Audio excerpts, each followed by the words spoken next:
promote amongst them all and to promote among them all fraternity, fraternity, assuring the dignity of the individual assuring the dignity of the individual and the unity and integrity of the nation. and the unity and integrity of the nation.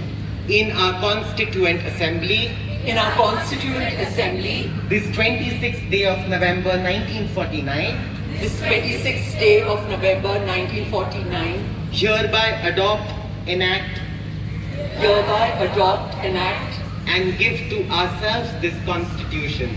and give to ourselves this Constitution. We'll just have Rosh, if Rosh is around, quickly share some guidelines for the protest, and then we'll have Aruvi, who will read the statement for us. Thank you and salam everyone. My name is Rosh. Just wanted to share some safety, care and accessibility processes we've set in to ensure that everyone's feeling comfortable and everyone can participate in their best capacities. So we have a dedicated team of care and accessibility volunteers.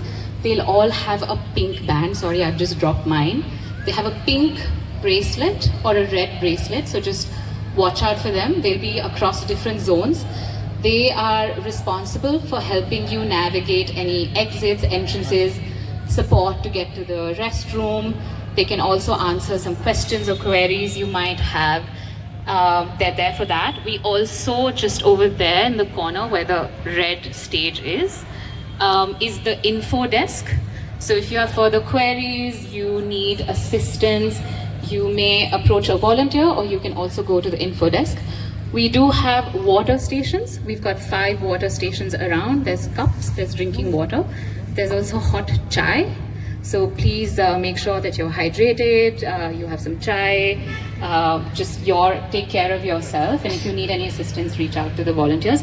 We've got first aid kits, we've got first aid responders. Again, reach out to the volunteers, they'll direct you there. We also have oral ORS saline, we've got other provisions. So the idea would be to identify the volunteer with the band, or if you can make yourself to the info desk, that's where it will be. Next, we welcome Aruvi. Thank you all lovely people for showing up in solidarity with us. We are truly honored and grateful to have you all. Just to see your faces it's very encouraging that we are not alone in this fight. So I'll be reading the public statement which was collectively put out by us. On the evening of 13th March 2026, the Union Minister for Social Justice and Empowerment of India, Dr. Virendra Kumar, introduced the Transgender Persons Protection of Rights Amendment Bill in the Lok Sabha. This bill, if made into law, will lead to the disenfranchisement of a section of persons by criminalizing lived realities of the transgender communities, removing access to community infrastructure and mechanisms towards safety, excluding a large number of transgender persons from its ambit. Ultimately, stripping us of our fundamental right to self-determination of gender identities. In addition, the proposed amendment weakens the already limited protections under the Transgender Persons Protection of Rights Act 2019. Our specific and most pressing concerns: the process leading up to this bill has been exclusionary, with no meaningful consultation with the transgender communities. This bill creates an arbitrary classification within transgender persons without any scientific basis, relying on vague and unquantifiable standards such as genuine oppressed persons or those in actual need of protection. It recognizes only a few socio-cultural groups while excluding others, despite all transgender persons having the same constitutional right to self-determination. The bill shifts the foundation of gender recognition from self-perceived gender identity to state-controlled medical certification, placing transgender persons under invasive scrutiny by administrative and medical bodies. This is in violation of the golden trinity of fundamental rights, that is Articles 14, equality before the law, Article 19, 1A, freedom of expression, and Article 21, right to life, dignity, and personal liberty. It also violates the rights provided under the Transgender Persons Protection of Rights Act 2019, as well as well as binding legal jurisprudence on privacy, dignity, bodily autonomy, and self-determination. Such state control on gender identification is not exercised on cisgender individuals, making the bill discriminatory. It narrows the definition of transgender to exclude trans women and trans men, trans masculine and trans feminine persons, erases genderqueer and non-binary identities, and conflates intersex variations with gender identity, reflecting a lack of scientific and social understanding. It reduces lived realities to biological criteria while ignoring the complex intersections of caste, class, religion, culture, disability, and region that shape gender marginalization in India. Equally concerning is the introduction of penal provisions that criminalize vaguely defined acts such as alluring or forcing someone to become transgender, despite no evidence of such patterns. This revives colonial era logics that historically criminalized gender non-conformity under laws like the Criminal Tribes Act 1871 and similar legislation.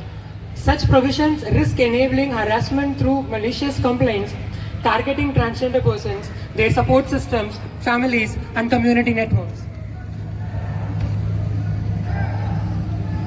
Trans individuals typically lead precarious lives, often depending on the support of community groups and NGOs for their survival.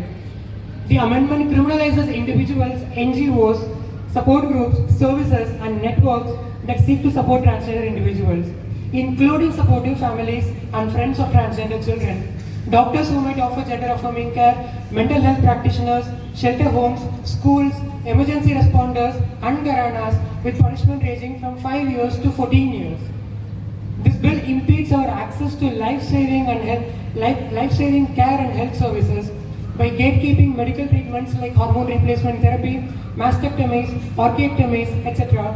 It further violates the rights of intersex people, the same people that it claims to protect, by linking medical intervention to legal recognition, thereby impeding bodily autonomy.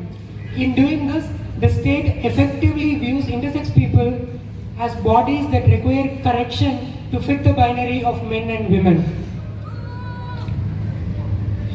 By introducing barriers to recognition and care, the amendment stands in direct contradiction of the principles and protections guaranteed under the Mental Health Care Act 2017.